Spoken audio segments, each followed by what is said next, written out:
ये लड्डू परिवार में जितने भी सदस्य हैं सभी के लिए फायदेमंद है। बच्चों से लेकर बुजुर्गों तक इसे खाएंगे तो बहुत सारे उनको लाभ मिलने वाले हैं। सर्दी से राहत दिलाएगा, ऊर्जा और पोषण देगा, प्रतिरोधक क्षमता को बढ़ाएगा, हड्डियों और जोड़ों के दर्द से राहत दिलाएगा। इस लड्डू के खाने के बहुत सारे फायदे हैं और बनाना बिल्कुल आसान है। 500 ग्राम भुना चना लेंगे और इसके जितने भी छिलके निकल सकेंगे आसानी से उतने निकाल लेंगे। चना को हल्के हाथ से मल के इस तरह से जाली वाले पलटे में छान लेंगे तो इसके ज्यादा से ज्यादा छिलके निकल जाते हैं और थोड़ा बहुत रह भी जाएंगे तो कोई बात नहीं है, ऐसे भी इसके लड्डू बहुत ही अच्छे बनेंगे। भुना चना के गुणों को तो सभी जानते हैं, प्रोटीन से भरपूर होता है, पाचन में सहायता करता है, वजन नियंत्रित करता है। भुना चना को मिक्सी जार में डाल के पीस लेंगे। पीसने के बाद इसे छन्नी से छान लेंगे तो जो भी इसमें छिलका थोड़ा बहुत रह गया है ना वो इस तरह से छन्नी में आ जाएगा तो इसे हटा देंगे और इसी तरह से सारे भुना चना को पीस के तैयार कर लेंगे। अपने जरूरत के हिसाब से इसकी क्वांटिटी को कम ज्यादा भी कर सकते हैं। अब गैस पे कढ़ाई चढ़ाएंगे, उसमें 50 ग्राम मखाना डाल के क्रिस्पी होने तक भून लेंगे।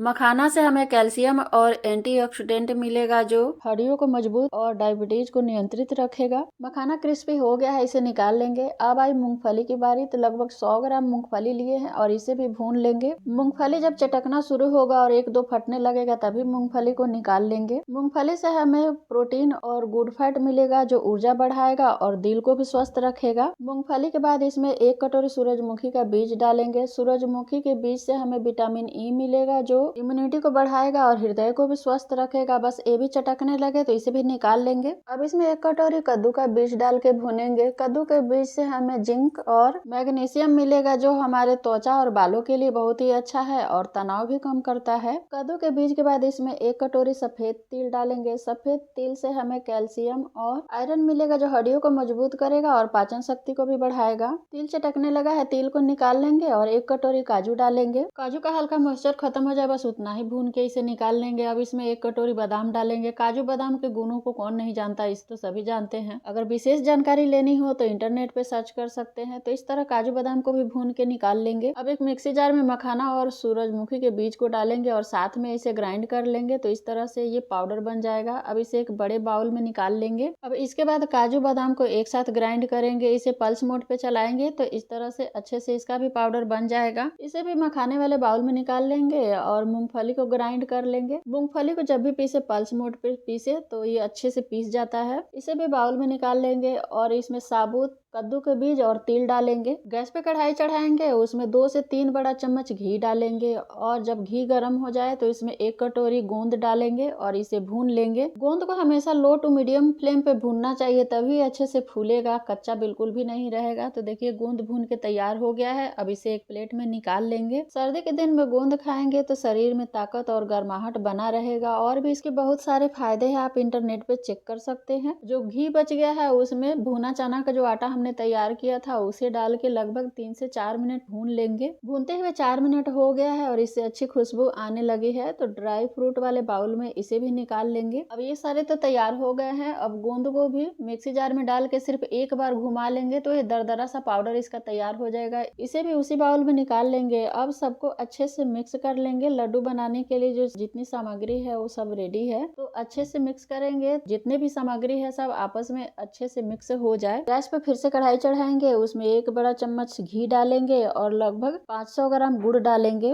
गुड़ की क्वांटिटी अपने जरूरत के हिसाब से कम ज्यादा भी कर सकते हैं, पर जो हमने लड्डू के लिए सामग्री तैयार किया है सारे मिला करके लगभग 1 केजी है तो 1 केजी में मैं 500 ग्राम गुड़ डाल रही हूँ। गुड़ में 1 कप पानी डालेंगे और इसे चाशनी नहीं बनाना है, बस गुड़ मेल्ट हो जाए, 1-2 बार इसमें उबाला आ जाए, इतना ही गुड़ को पकाएंगे। अब गैस को बंद कर देंगे। अब इसके अंदर 1 चम्मच घी डाल के अच्छे से मिक्स कर देंगे और गुड़ के सिरप को थोड़ा ठंडा होने देते हैं। एक बार फिर से मैं बता दे रही हूँ, भुने चने का जब भी लड्डू बनावे तो इस जो गुड़ का सिरप है इसे चाशनी ना बनाए, इसमें कोई तार नहीं होना चाहिए। लड्डू वाले सामग्री में 2 चम्मच सोंठ का पाउडर, 1 चम्मच काली मिर्च का पाउडर और 1 छोटी चम्मच इलायची पाउडर डालेंगे। इसके गुणों को भी कौन नहीं जानता, इसे तो सभी जानते हैं, सर्दी के दिन में जरूर खाने चाहिए। गुड़ का सिरप गुनगुना हो गया है तो इसे लड्डू वाले सामग्री में डालते जाएंगे और मिक्स करते जाएंगे। थोड़ा थोड़ा करके ही डालेंगे, हो सकता है कि इसकी क्वांटिटी ज़्यादा हो और लड्डू का जो सामग्री है वो गीला हो जाए। तो इसके लिए ज़रूरी है कि गुड़ का जो सिरप है वो थोड़ा थोड़ा डालें और मिक्स करते जाएं ताकि हमारा जो लड्डू है एकदम परफेक्ट तैयार हो। वैसे भी भुने चने के जो हम लड्डू बनाते हैं ना पीस करके, तो उसमें जो गुड़ का सिरप है वो थोड़ा ज़्यादा लगता है। लड्डू बनाने के लिए अब ये परफेक्ट हो गया है और गुड़ का जो सिरप है वो थोड़ा सा बच गया है। उसे साइड में रखेंगे और हाथ में घी लगा करके लड्डू बनाना शुरू करेंगे। थोड़ा थोड़ा पोर्शन उठाएंगे, जितना छोटा बड़ा लड्डू बनाना हो उतना ही पोर्शन को उठाएंगे और मुट्ठी में दबाते हुए लड्डू बना लेंगे। सेकंडों में लड्डू बन के तैयार हो जाते हैं। ये देखिए 2 लड्डू को बांधने में मिनट भी नहीं लगा, सेकंडों में तैयार हो गया है और एकदम परफेक्ट लड्डू बन के तैयार हो रहा है। इसी तरह से सारे लड्डू बना करके तैयार कर लेंगे और इस लड्डू को बना के लंबे समय तक स्टोर करके भी रख सकते हैं। एनर्जी बूस्टर लड्डू बहुत ही फायदा करता है हर किसी को, खास करके सर्दी के दिन में इस लड्डू को बनाकर जरूर खाना चाहिए। और इस लड्डू को जब भी बनावे तो गुड़ में ही बनावे, क्योंकि गुड़ में आयरन और मिनरल्स होता है जो खून को साफ करता है और सर्दी में गर्मी प्रदान करता है। लड्डू वाले सामग्री में ये थोड़ा सा बच गया है, इसका पेड़ा बनाएंगे। अब मैं एक लड्डू को तोड़ के दिखा रही हूँ कि ये कितना सॉफ्ट मुंह में घुल जाने वाला लड्डू बन के तैयार हुआ है। इसे खाएंगे तो मजा ही आ जाएगा। स्वादिष्ट इतना है कि जो भी एक बार खाएंगे वो बार बार मांग कर खाएंगे